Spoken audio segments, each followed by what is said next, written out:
Hey, what's going on, everybody? Welcome back to another edition of Leadership Lean In, the podcast.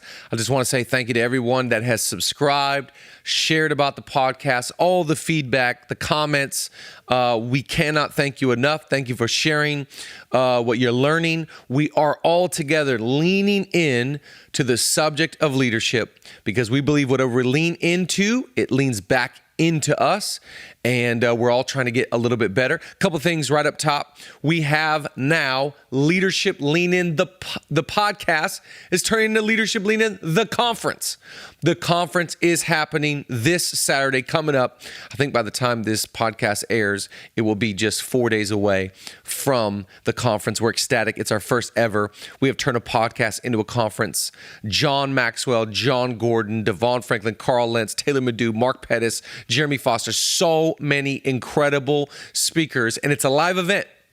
Live next Saturday right here from the Ministry Center.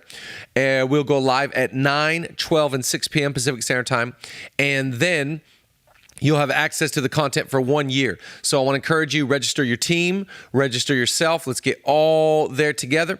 And it's going to be fantastic. Make sure all of our listeners, by the way, get a 25% off code. Let me give the code to you right now. If you are a Leadership Lean In listener, you are going to receive 25%. Use the code.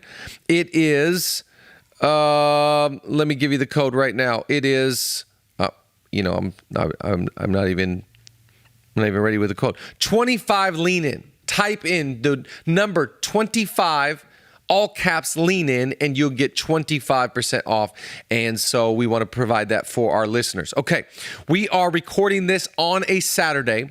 I'm actually on staycation right now. Cleaned out my garage yesterday. That's how staycation we are.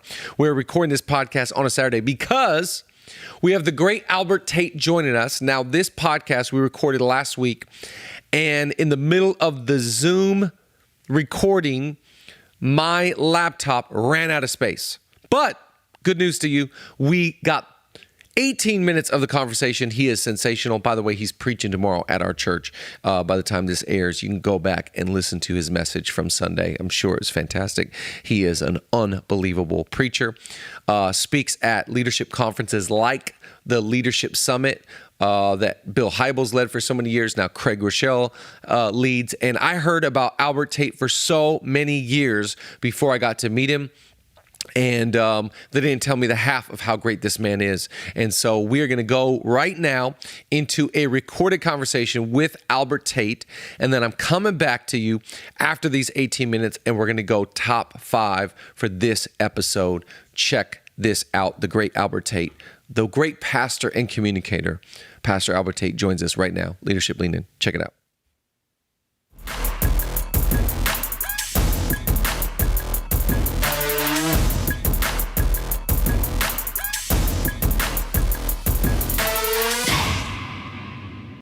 My man, the one and only, the pastor of the greatest church in Los Angeles, coming from the east side. A lot of people don't know about Monrovia. I know about Monrovia, okay? That's right. What's up? Let's East go, side baby. represent. The one and only Pastor Albert Tate is in the building. Yo, I'm calling my mama and tell her I have arrived. I'm adding this to my resume. I'm on with Chad Beach. Lean in, baby. I'm adding this to my resume today. I'm calling my mama and say, Mama, you ain't gonna believe what happened to me today. I have arrived. What up, bro? How you feeling today? Dude, I'm good, man. I'm good. So good to be on here with you, bro. I appreciate your ministry, your voice, just one of the leading voices in LA and in the country, bro. So anytime I get to spend with you is a blessing. Well, I think we have a mutual love and respect for each other because we were connected by one of the greatest humans on the planet, the one and only John DeCure. Yes. If John vouches for you, it's like you just know, like, Man, all right, I'm in. John is the Godfather. He really is, man. Yeah. He really is. Yeah. And I've been rolling with John DeCure since 1999. Wow. John and I used to do a Bible study together every Tuesday morning at the Arcadia Starbucks right off the 210 where the Claim Jumpers is. I know exactly what you're talking about. Right? That's it. Yeah. And He just sings your praises. He told me about you forever, and then to get to meet you and now get to know you even better is just all respect, all admiration, and all I need to learn from this guy. And that is why we are having you on Leadership Lean In, the podcast. Let's do it. Let's do it. So I want to talk about a couple different things. You and I, first thing I want to talk about, you and I were on an Instagram Live maybe a week or two ago, and we kind of like brushed over this subject, and you started just dropping thoughts and bars, and I said, hold on, stop. We have to do a whole podcast around this, because what you were saying, we just didn't, it was not sufficient to be on Instagram Live and speaking so eloquently, okay? Instagram Live, you never know who's dropping in from Dubai or, you know, somebody from Czechoslovakia. It's like, no, we got to be on the lean in and talk about these things. So I brought up the subject about racial reconciliation in the church, and you had some very riveting thoughts around that. If we can go back and channel the energy you had on that Instagram Live, what were you saying, and what are your thoughts? Well, first of all, we were pushing your book, which if you haven't got help, I work with people, you need to go get that, because that's a really big deal. And you asked me about something that I was doing as a preaching masterclass. So I do this. It'll be a virtual conference this year in February. It's a preaching masterclass. And man, as I'm looking at the landscape of our culture and our country, the racial unrest, in the role that the gospel and the church plays in that, I said, we got to train preachers, leaders, and communicators about the power of racial reconciliation as spiritual formation. So we've got the conversation now feels like we're reacting to culture instead of responding to the gospel. And we've got to train and equip pastors and preachers to say that this is a discipleship issue.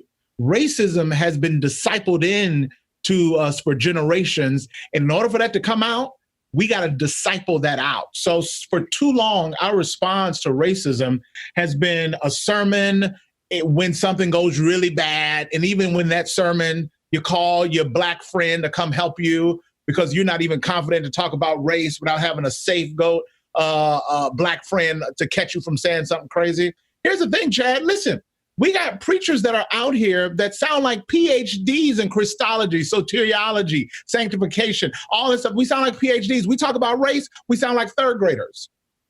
And it's a big deal. The two commandments, the two biggest, is love the Lord your God with all your heart, mind, soul. And then the second one is like unto the first, love your neighbor as yourself. You mean to tell me you've been discipled in the gospel of Jesus Christ your whole life and you never worked out racism? You never dealt with the conversation of racism? How can you really love your neighbor effectively? Oh, you ain't having no problems loving your neighbor because they all look like you, live like you, vote like you.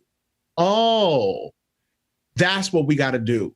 And it is the responsibility of the church to be leading in these conversations. So we want to create an environment, bro, where we are equipping leaders, pastors, and teachers on how to identify racism, how to call it out, and let's name it. And then how do we disciple it out so that we can all be free? I love this thought. I haven't heard anybody say disciple it out before. That's a fantastic thought. And the reality is what you're hitting on.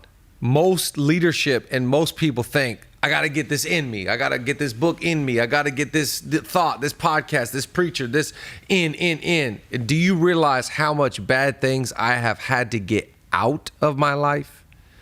Talk to me, unpack that thought a little bit more, disciple out. And in particular on this subject, what needs to get discipled out?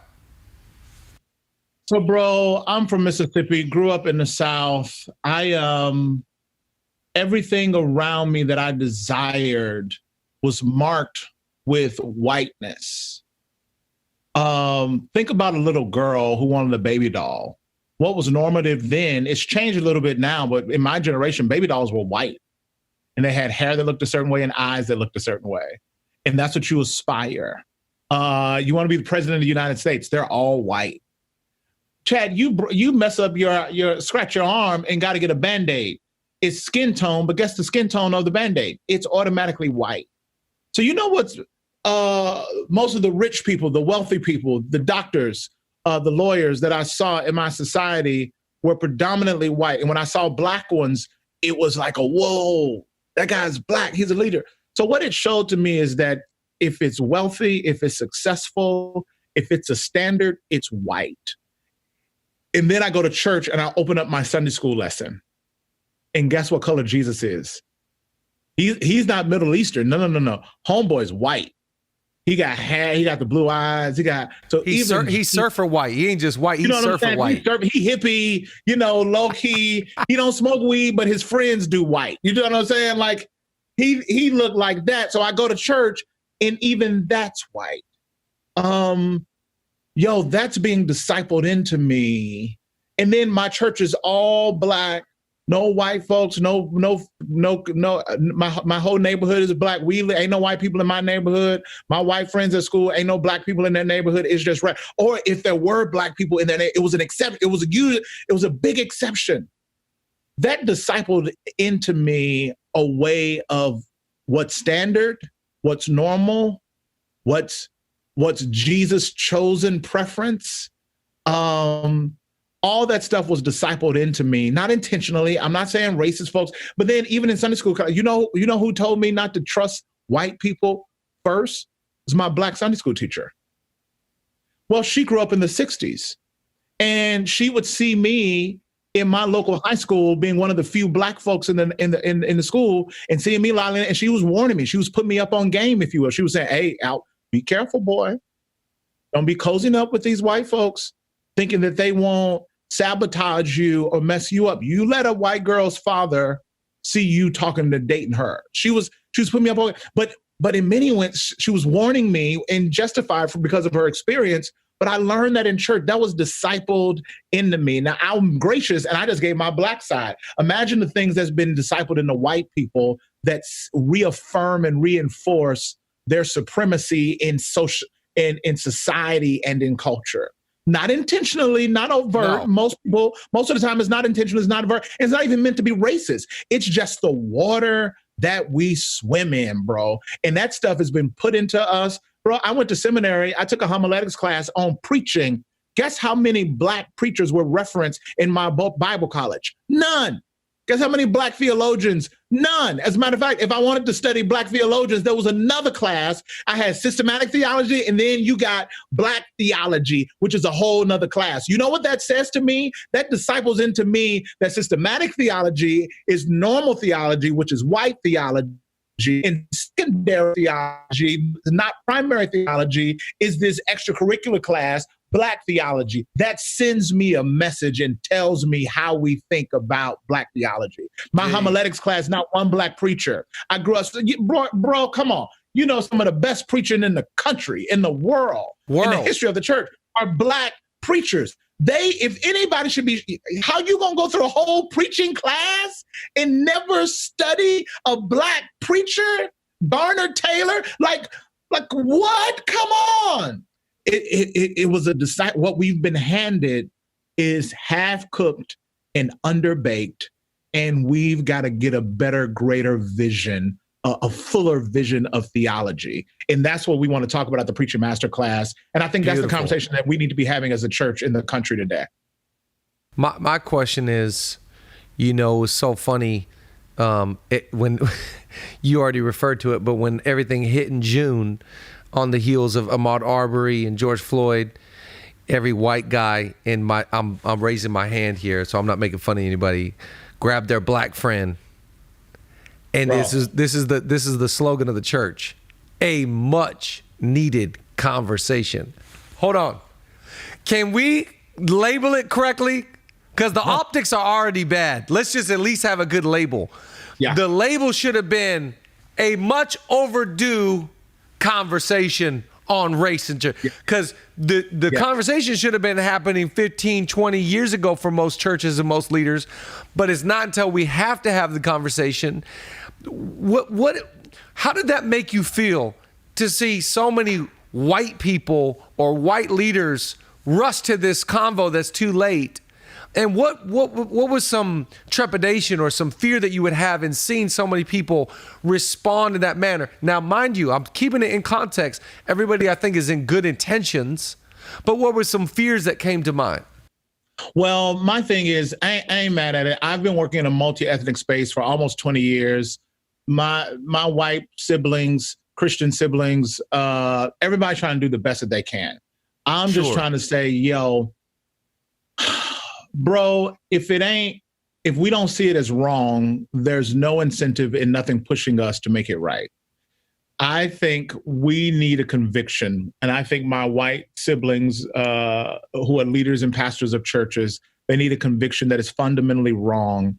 And they've got to see it as a problem. And they got to see it as a gospel-centered problem. It's a gospel problem. They got to see it as a discipleship problem. Then I think we'll really get after it. And we'll know we've made impact when people, bro, everybody was rushing to make statements and sounding like PhDs concerning Christology on Sunday, but sounding like third graders when it comes to talking about race. That's why a lot of them made statements and then had to come back and apologize for the statements that they made because they didn't know, because they're so underdeveloped in the conversation. So what I would love to see come out of this is a real commitment to the conversation, right, and let it be a biblical, gospel-centered conversation, a real commitment to being mentored by other minority leaders, a real commitment in inviting them. Bro, don't stop inviting these Black folks to come and attend your church, these Asian folks or these Latino church to come and sit in the congregation, and you're inviting them to a white cultural experience. Like, you're not diverse just because you got people of color on the stage. You made one hire, you got that bad Black girl that can lead worship and tear everything up, and now you slam dunking a multi-ethnic victory. No, you have not. We've got to be multicultural and create space in their cultural experience in their church. And I would love to see leaders begin to make deeper, greater commitments to true diversity. We'll know we're winning, ringing the bell, when we're not doing a sermon series based off of a reaction to the culture, but as a response to the gospel. It's a part of our regular diet, calling people to racial reconciliation and oneness and repentance, and calling out the systems of injustice that have been perpetuated because of our silence and our inability to have the deep conversations about race. What do you think? I love what you're saying here.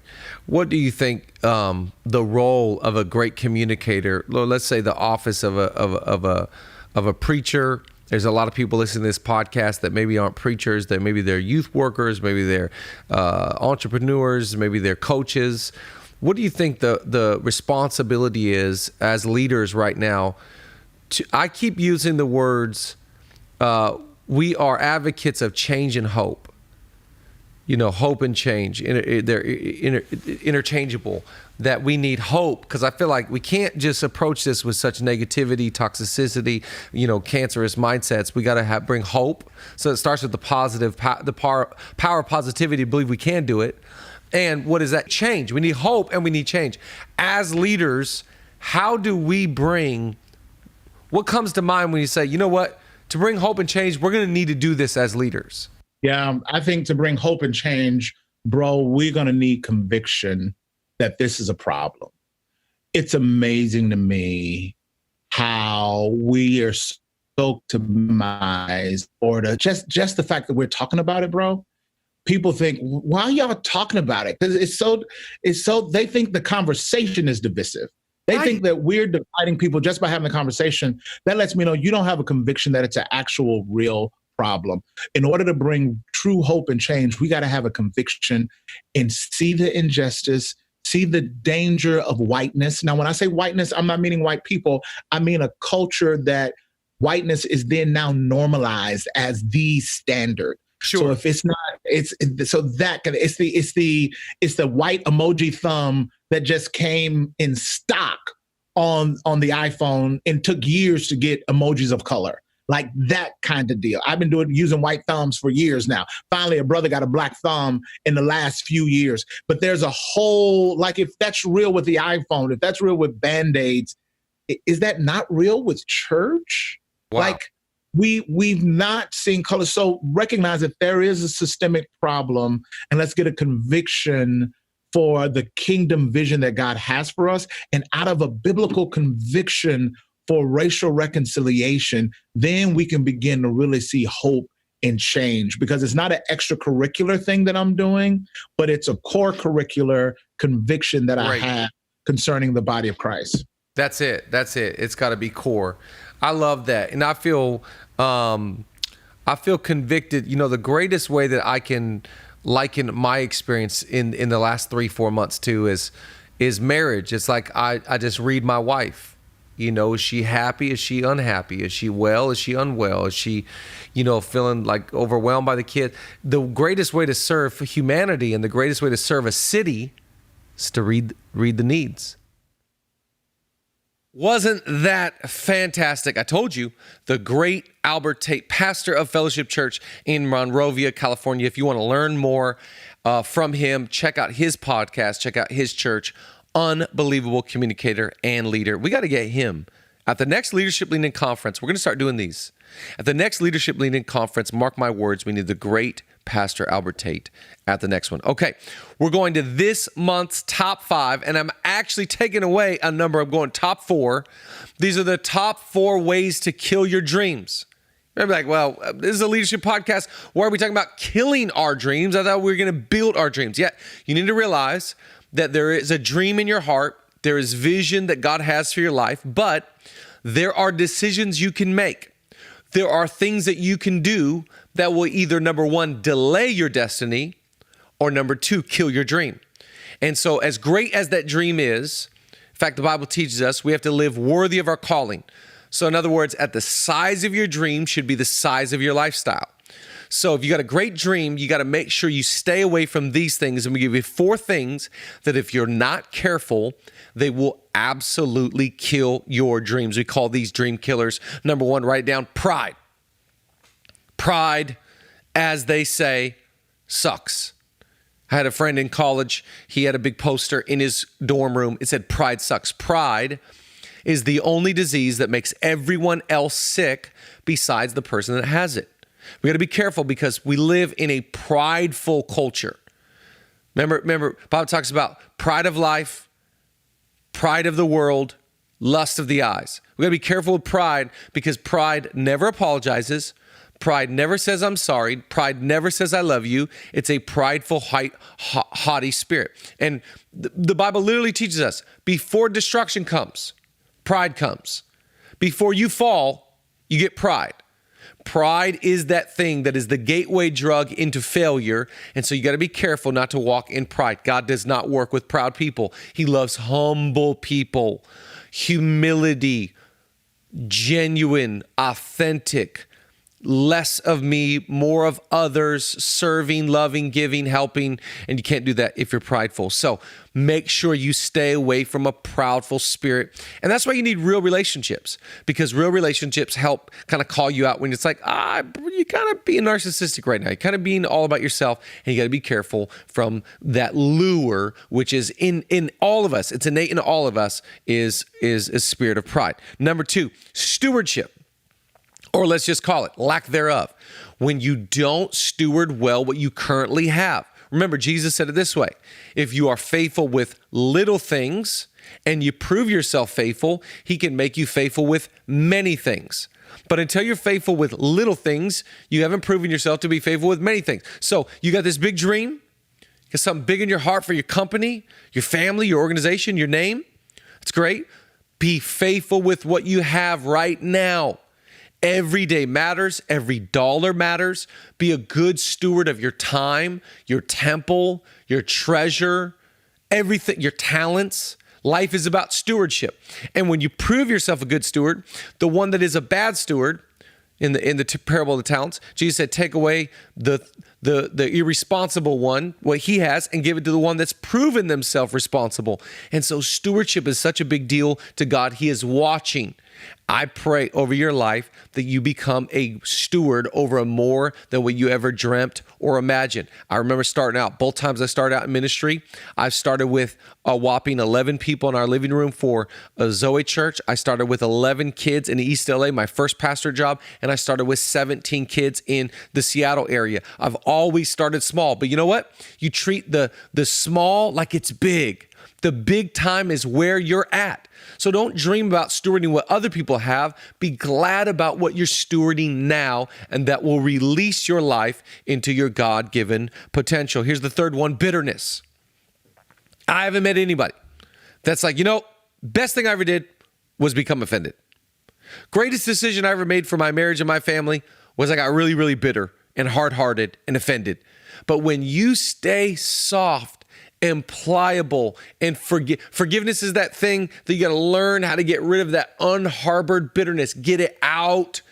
In fact, we got hoodies here that say, it's right behind me, don't break your stride. In other words, get that bitterness and that offense. Offenses are going to come.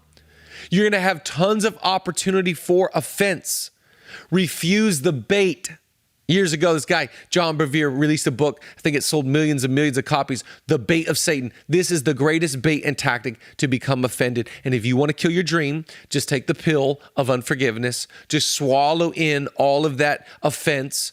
But if you're really going to step into what you have for your life, you've got to release the one that has offended you, abused, hurt. It's not about them. It's all about you. That's why Jesus, when he taught us to pray, he said, Father, forgive us our sins as we forgive those that have hurt us. So if you're going to walk into your dream, you got to do it with a clean heart, not all contaminated and cluttered and filled with all kinds of criticism. No, stay soft. It's like that old saying in leadership. You got to have tough skin and a soft heart. How do you do that? It's a tension, it's a dynamic, but it's a decision. And so for you to step into your dream, get rid of the bitterness. And the last one, number 4, is unteachable. In other words, when you become unteachable, you're just saying like, I know it all. I'm fine. I'm good. I don't need mentors. I don't need books. I don't need podcasts. The reason why you need to go to Leadership Lean In Conference this Saturday is because we need to lean in and learn. What are we about to learn this Saturday? From John Maxwell, John Gordon, Luke Lazon. Jen is going to organize our lives. Shane Quick, the master of Premier Productions. We've got some of the best leaders in the world. And when we lean in with a teachable spirit, we're going to grow. Now, wisdom is the application of knowledge. So I cannot apply what I do not know. So I've got to learn so I can grow. And when you're unteachable, you're like, I don't want to listen to advice. I don't want to get counseling. I don't want to listen to so-and-so. But when you understand, I've got a big dream and a big thing in my heart, and I want to sit around the best, and I want to glean, and I want to listen, and I want to understand. I want to be like Mary, sitting Indian style at the feet of Jesus. Teach me, tell me what I love about Jesus. He's 12. He's in the temple, and he's the Son of God. He is the Messiah, and he's asking questions. So if God can ask questions, you can ask questions. If God can take a time to learn, you can take a time to learn. Maintain a teachable spirit because leaders are learners.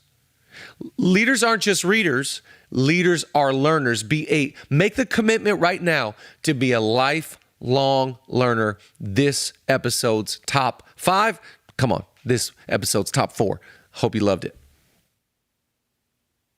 Again, thank you for joining us for this podcast. Thank you for sharing it, subscribing. Hit subscribe on YouTube, on Spotify, on Apple, and we will see you. Hopefully you're listening to this before Saturday, September 19th, because we're having Leadership Lean In the conference. Register and get your 25% off. Hit the numbers 25 and all caps lean in. Get 25% off your ticket to the Leadership Lean In Conference. We've got some of the best communicators in the whole world. We will see you live from the Ministry Center on Saturday the 19th, 9 a.m., 12 p.m., and 6 p.m. Pacific Standard Time. We will see you there. We love you. Have a great, great week, and we'll see you in the next episode.